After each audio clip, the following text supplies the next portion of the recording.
Donc ici, on va pouvoir sélectionner un produit et ensuite rentrer une entrée et par exemple une sortie. Et ça va directement venir mettre à jour notre alerte. Dans cette vidéo, nous allons créer un outil qui va nous permettre de suivre notre stock et d'avoir un inventaire de notre stock. En plus de ça, on ajoutera des alertes qui vont nous aider à comprendre quand on se rapproche très fortement de la limite de notre stock. Avant de commencer la vidéo, je voulais me présenter très rapidement pour les personnes qui ne me connaissent pas. Je m'appelle Lucas et je suis le créateur de BI Analyse. J'ai donc créé une agence qui a pour but de suivre des entrepreneurs qui gèrent leur propre marque et de les aider dans la gestion de leurs données et dans leur prise de décision en leur créant des outils Excel, Google Sheet ou même Power BI avec des tableaux de bord et des outils très intuitifs. Le but de mon agence, le but de BI Analyst, c'est de suivre des entrepreneurs et de les aider dans leur gestion de données. Le but de BI Analyst, c'est de suivre des marques et de les aider dans leur gestion de données et dans leur prise de décision. Le but de BI Analyst, c'est de suivre des marques et de les aider dans le but de BI Analyst, c'est d'aider des marques. Le but de BI Analyst, c'est d'aider tout simplement le but de BI Analyst, c'est d'aider des marques dans leur gestion de données et dans leur prise de décision. Le but de BI Analyst, c'est d'aider des marques dans leur prise de décision et leur gestion de données. Le but de BI Analyst, c'est pas compliqué, hein. Le but de BI Analyst, c'est d'aider des marques dans leur prise de décision et leur gestion de données. Pour ça, on va leur créer des outils avec Excel, Google Sheet ou encore Power BI. Ces outils vont leur permettre de gagner du temps et surtout de relever des points majeurs comme des points d'amélioration ou des points critiques de leur entreprise, ce qui très souvent va leur faire multiplier leurs gains. Maintenant que ma présentation est faite, on va directement sur Excel. On se retrouve donc sur Excel. Donc comme vous pouvez le voir, je suis en train de créer un certain tableau qui sera notre inventaire de stock. Ici, je vais vous demander de recréer ce tableau-là, mais avec vos propres données. Donc la première colonne, c'est votre identifiant de produit, donc le code produit. Ensuite, on aura la désignation. Donc là, vous pouvez directement mettre le libellé de votre produit. Moi, j'ai mis produit A, B, C, D. Ensuite, le stock minimum que vous voulez avoir. Le stock initial, donc ce que vous avez actuellement en stock. Une colonne entrée, une colonne sortie. Pour l'instant, il n'y a rien dedans. On viendra les compléter après. Les entrées, c'est tout ce qui va rentrer dans le stock. Les sorties, c'est tout ce qu'on va vendre, donc tout ce qui va sortir dans le stock. Une alerte de stock, pareil, qu'on viendra remplir juste après. Un stock final, donc le stock actuel. Un prix unitaire, donc là, pareil, ça sera vos données à vous. Vos prix unitaires à vous. Et enfin, la valeur du stock. Une fois que vous avez créé ce tableau, on va rendre ce tableau un peu plus propre. Donc, vous allez sélectionner votre tableau. Vous allez venir dans mettre sous forme de tableau. Et là, vous allez choisir votre template préféré. Par exemple, moi, j'aime bien celle-ci. Hop. On vient sélectionner donc tous nos tableaux. On met OK. Et on se retrouve avec ceci. Une fois que vous avez ceci, on va pouvoir le décaler vers le bas, car on va nommer notre tableau en en sélectionner ceci. On vient d'en fusionner les centrés. On va appeler ça, par exemple, inventaire du stock avec alerte. On va venir augmenter la taille de police, peut-être modifier la template. Hop, on va mettre une nouvelle couleur, comme par exemple bleu foncé. Voilà. Et on va venir modifier le fond aussi en mettant du bleu clair. Ici, on fait de même, fusionner les centrés. Ici, de même, fusionner les centrés. Là, on va rentrer montant du stock. Entrée, vous mettez la bonne taille, augmenter la police. Hop, hop. Ici, on va inverser les couleurs, quelque chose de sympa. On va modifier la police, comme ceci. Et ici, on va mettre le même fond et vous verrez ce qu'on rentrera ensuite. Donc, une fois que vous avez créé ce tableau-là, on va compléter certaines colonnes. La première, ça va être le stock final. Donc, vous venez sur stock final, mettez égal. Ici, on va venir sélectionner notre stock initial qu'on va additionner avec l'entrée et qu'on va soustraire à la sortie. On va retrouver exactement la même chose que stock initial car pour l'instant, on n'a pas de données dans entrée et sortie. Ensuite, dans valeur de stock, on va faire un égal et on va multiplier notre stock final par notre prix unitaire. Une fois que ça c'est fait, on va pouvoir encore améliorer un peu la visualisation. Ici, vous allez sélectionner la colonne en venant juste au-dessus de votre en-tête. Une fois que vous avez votre colonne, vous pouvez venir ici et mettre du monétaire. Vous faites de même juste là. Et on va pouvoir aussi sélectionner tout notre tableau et dire que les valeurs seront centrées. Donc là, on a déjà quelque chose d'un peu plus propre. Maintenant, on va venir créer un second tableau qui sera le suivi de notre stock. Donc, on va venir juste à côté et on va créer dans un premier temps une table, une colonne date, puis une colonne code produit. On aura ensuite une désignation et enfin les colonnes entrée et sortie. Une fois que cela est fait, on va faire de nouveau la même chose. On va sélectionner ces en-têtes, mettre sous forme de tableau. On va sélectionner un tableau. On va dire mon tableau comporte des en-têtes. On coche et on met OK. Ça nous crée un tableau. Donc ici, on va avoir un nouveau tableau qui va nous permettre de suivre notre stock. Donc on va l'appeler entrée et sortie du stock. Ici, l'objectif sera donc de suivre vos entrées et vos stocks. Donc je vais vous montrer maintenant un cas concret où on imagine que le 1er janvier, on a reçu pour notre produit A 3 entrées. Donc on a eu 3 produits qui sont entrés dans le stock.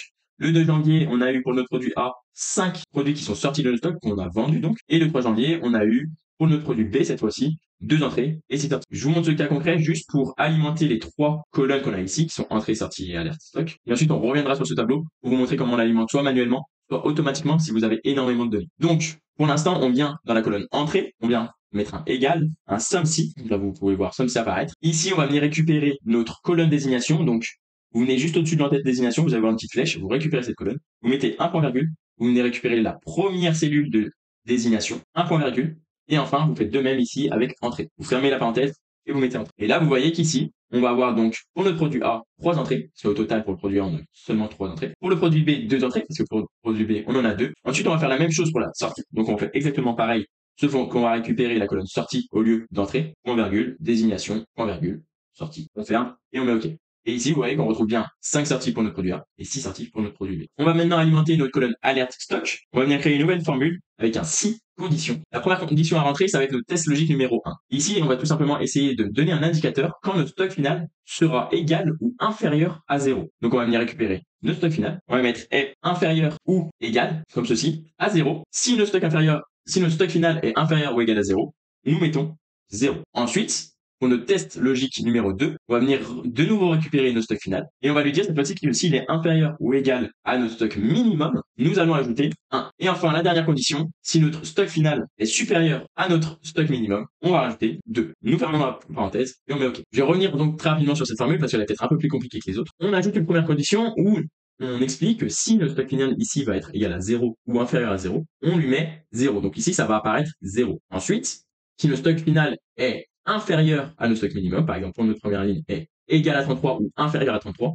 on viendra écrire 1.